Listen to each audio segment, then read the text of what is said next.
উনি যে শেষ নবী, উনি যে প্রফেট, দ্য লাস্ট মেসেঞ্জার, এটা প্রমাণ আল্লাহ সিল মেরা দিছে বাম দিকের কাঁধে, ডান দিকে না। কোন দিকে?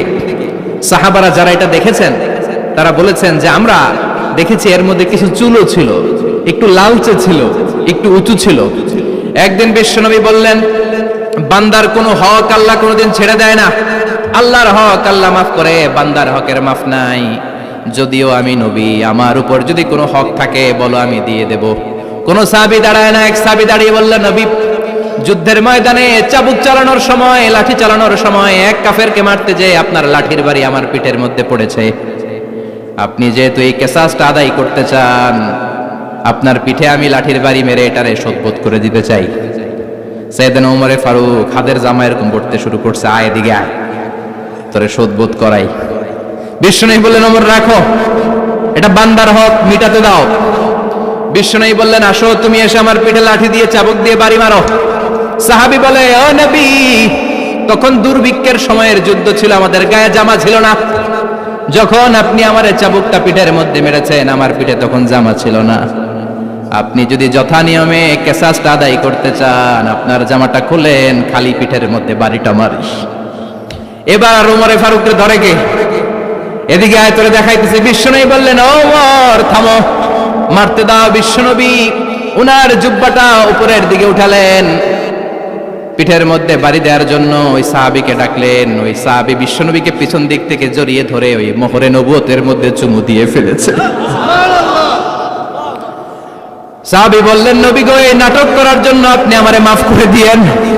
আপনি বিশ্বনবী, উদম গায়ে আপনারে দেখা যায় না, খালি গায়ে আপনারে দেখা যায় না। শুনেছি আপনার পিঠের মধ্যে মোহরে নবুয়ত আছে।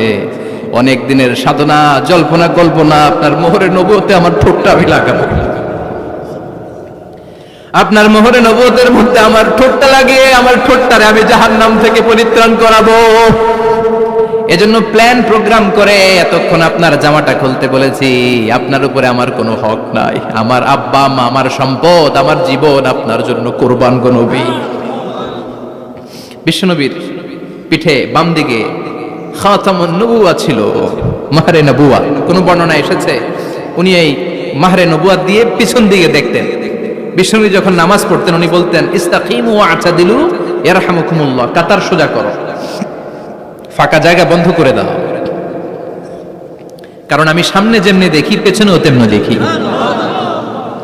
অনেকে বলেন বিশ্বনবী পেছনে দেখতেন এই মাহরে নবুওয়াতের জায়গাটা দিয়ে। এটা ছিল বিশ্বনবীর behind CC camera, behind close circuit camera. আল্লাহু আকবার।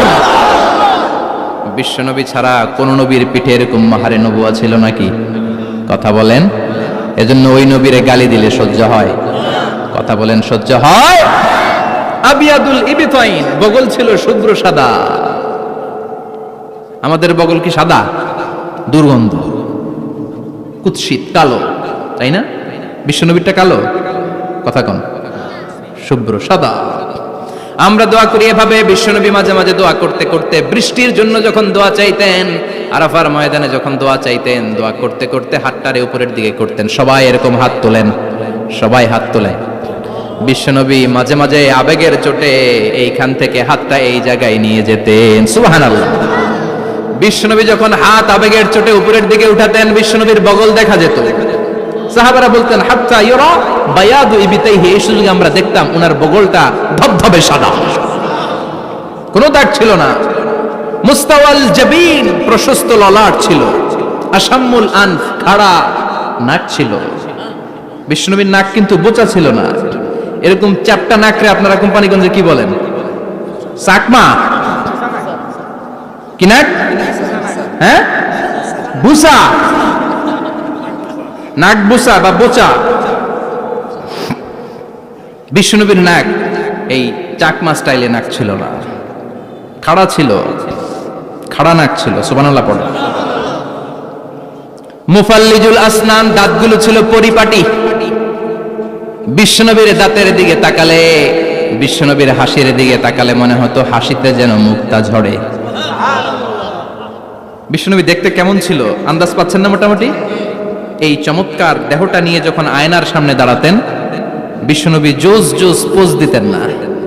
এখনকার ছেলেপেলেরা বলে আয়নার সামনে দাঁড়াইয়া দেই জোস জোস পোজ। আছে না নাই? বিশ্বনবী জোস জোস পোজ দিতেন না?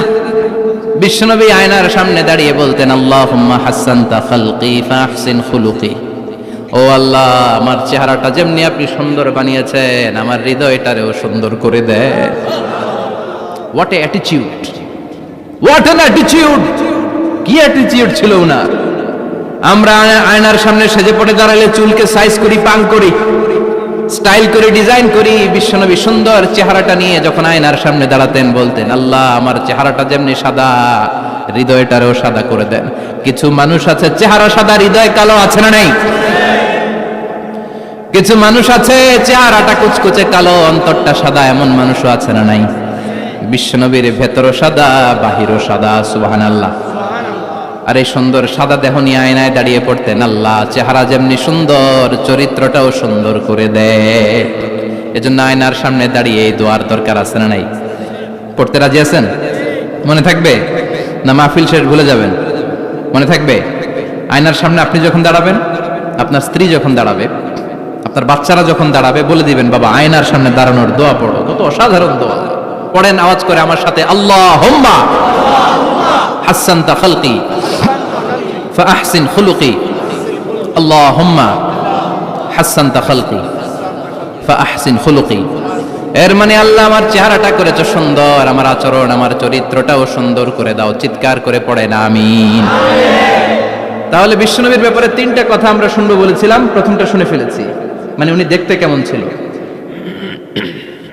উনি দেখতে কেমন ছিল, এর মধ্যে আমাদের আমলের কিছু নাই, শুধু বর্ণনা করা আর শোনা আর বিশ্বনবীকে ভালোবাসা, ঠিক কিনা?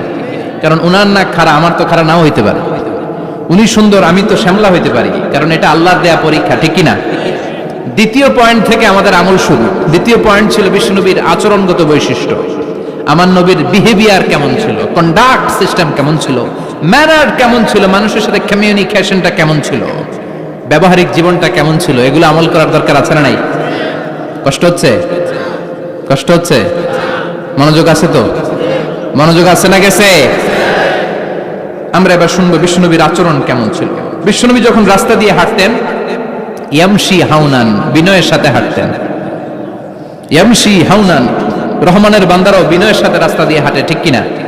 وعباد الرحمن الذين يمشون على الأرض هونا وإذا خاطبهم الجاهلون قالوا سلاما।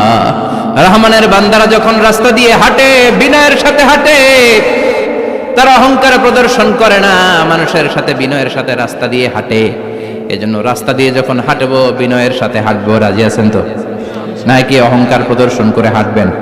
বিশেষ করে যুবকেরা, 3-4 জন যুবক একসাথে হলে রাস্তায় ওদের আর কারো হুঁশ জ্ঞান থাকে না, পুরো দুনিয়াটাই মনে হয় দুনিয়াটাই আমার, আছে না নাই?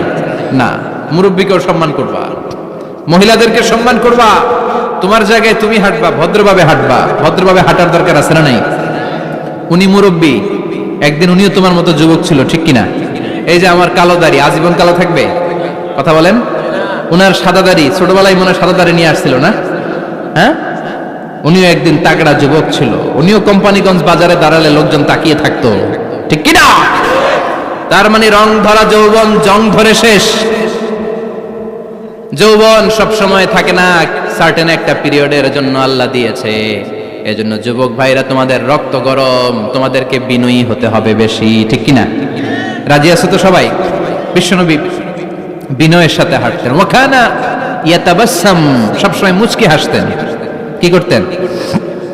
মুচকি হাসেন তো আপনারা? হাসেন না? মুচকি হাসবেন, কারণ মুচকি হাসতে পয়সা লাগে না। লাগে? মুচকি হাসি দেন তো একটা। এই যে সবার এখন মুচকি হাসি, পয়সা লাগছে?